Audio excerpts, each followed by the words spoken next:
Bonjour, je suis la conteuse des 1001 nuits. La dernière fois, nous avions écouté l'histoire du roi Yunnan et du médecin Douban. Scheherazade était en train de nous dire que le vizir du roi voulait le convaincre de tuer le médecin, car il allait le trahir et l'assassiner. Mais le roi Yunnan était furieux et ne l'écoutait pas.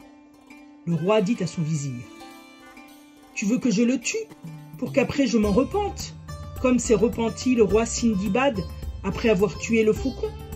Le vizir demanda: « Mais de quelle histoire parles-tu » Le roi Yunnan raconta l'histoire du faucon du roi Sindibad. Le roi Sindibad était un grand amateur de chasse. Il avait un magnifique faucon qui ne le quittait jamais. Et autour du cou du faucon était accroché un petit gobelet d'or dans lequel il le faisait boire. Or, un jour, il partit avec des gens de la cour à la chasse. Ils étaient dans la forêt quand soudain ils virent une gazelle. Alors ils organisèrent une battue et ils finirent par encercler la gazelle. Mais voilà que la gazelle, acculée, se mit à sauter par-dessus le roi. Le roi s'exclama: « Je la poursuivrai, je la ramènerai. » Il galopa sur son cheval et enfin il s'approcha de la gazelle. Son faucon vola vers l'animal et lui creva les yeux. Et le roi alors put la tuer.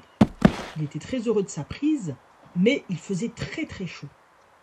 Il chercha de l'eau, un ruisseau, mais il n'en trouva pas.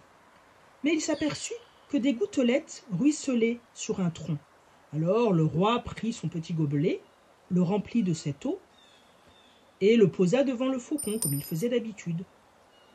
Mais le faucon renversa le gobelet d'un coup de patte.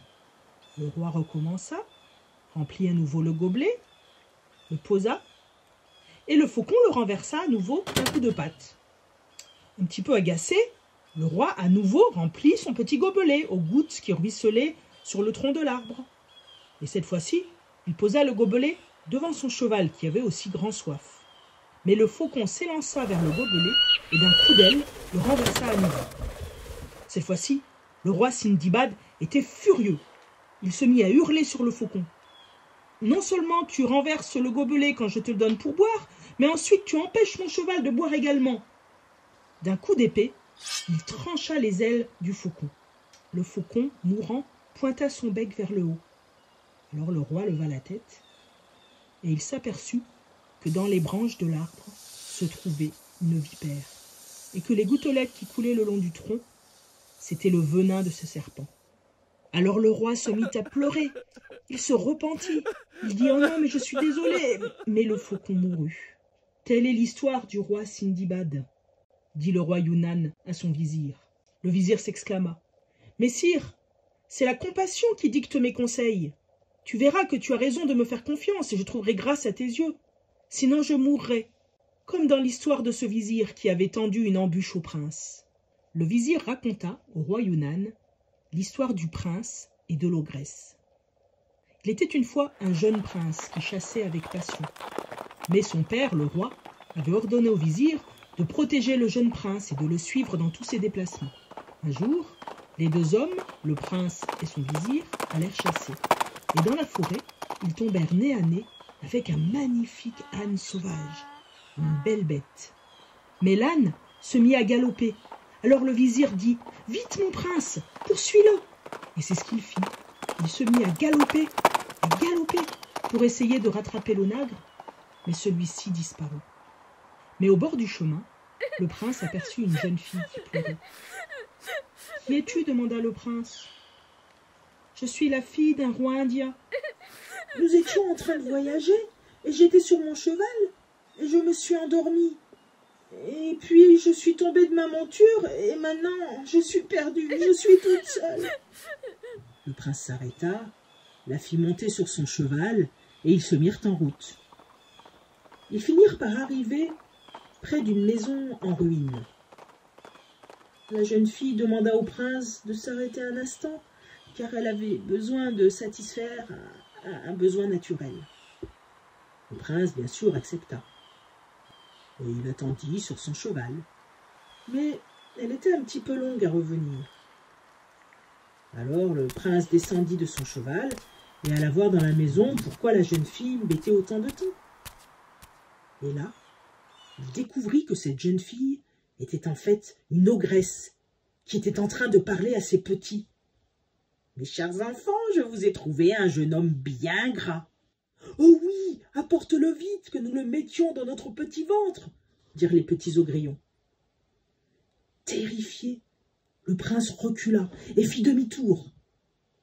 Lorsque quelques instants après, l'ogresse sortit de la maison en ruine, elle vit la peur sur le visage du prince. « Mais que t'arrive-t-il, mon prince ?» Le prince était tout tremblant. J'ai un ennemi. »« Mais tu es bien le fils du roi ?»« Oui. » « Alors tu es très riche. Donne de l'argent à ton ennemi et tu gagneras. »« Mais mon ennemi ne veut pas d'argent, il ne veut que ma vie. Et il est pris d'une fureur injuste contre moi. »« Alors invoque le nom de Dieu et il te protégera. » Le prince se mit à prier.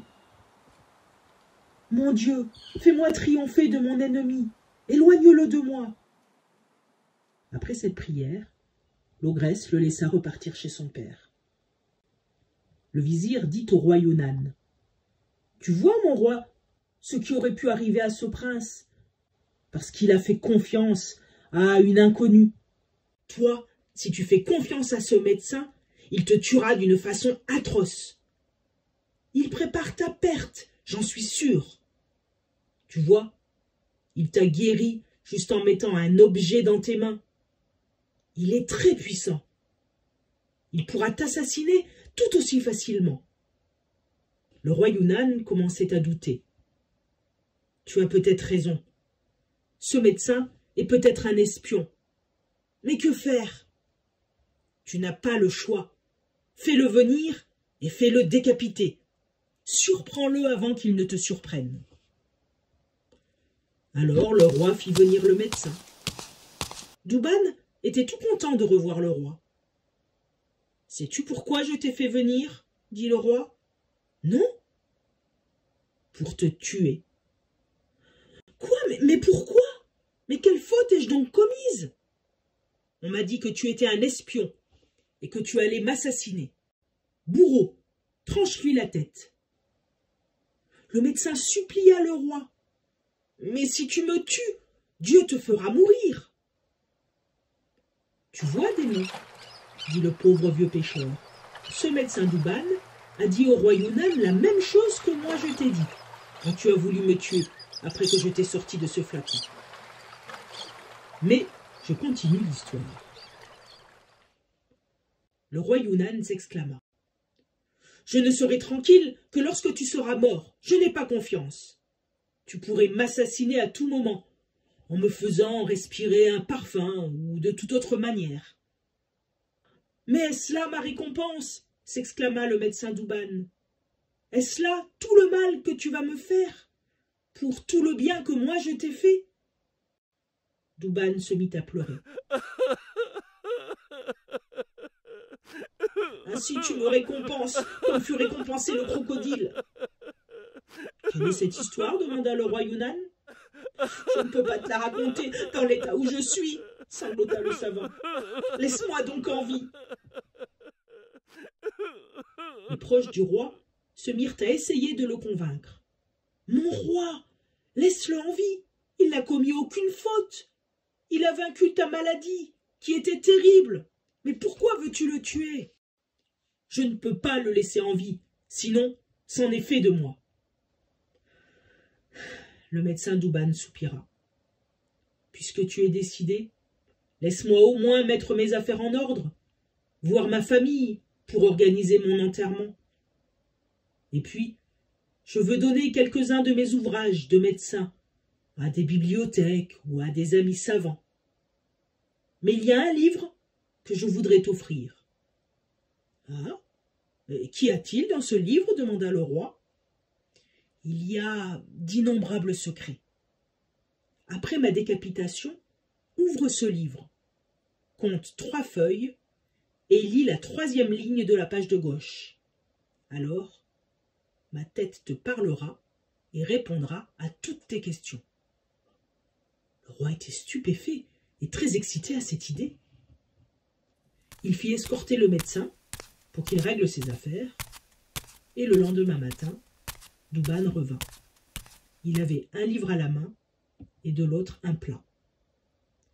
Douban dit au roi: « Tu pourras mettre ma tête sur ce plat. » Le bourreau s'approcha et exécuta le médecin.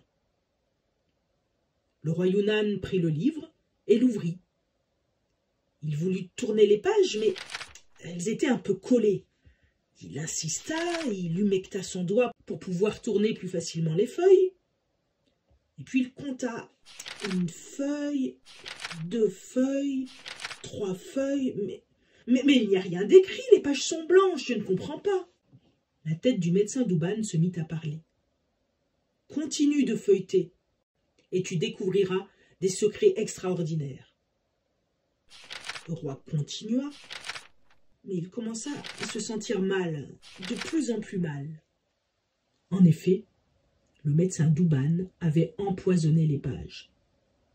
Le roi commençait à réaliser, et il se mit à hurler. « Je suis empoisonné! Je suis empoisonné !»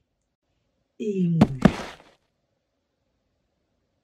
Le pauvre vieux pêcheur, qui avait ainsi terminé l'histoire du roi Yunnan et du médecin Douban, dit au démon: « Tu vois, démon, que si le roi Yunnan avait laissé la vie au médecin, Dieu lui aurait gardé la sienne.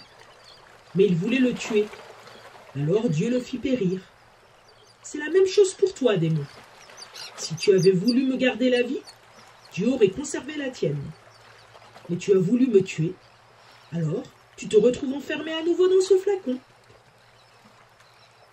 Mais l'aube arriva et Scheherazade se tut. Elle continuera l'histoire du pêcheur et du démon la prochaine fois. Bonne nuit.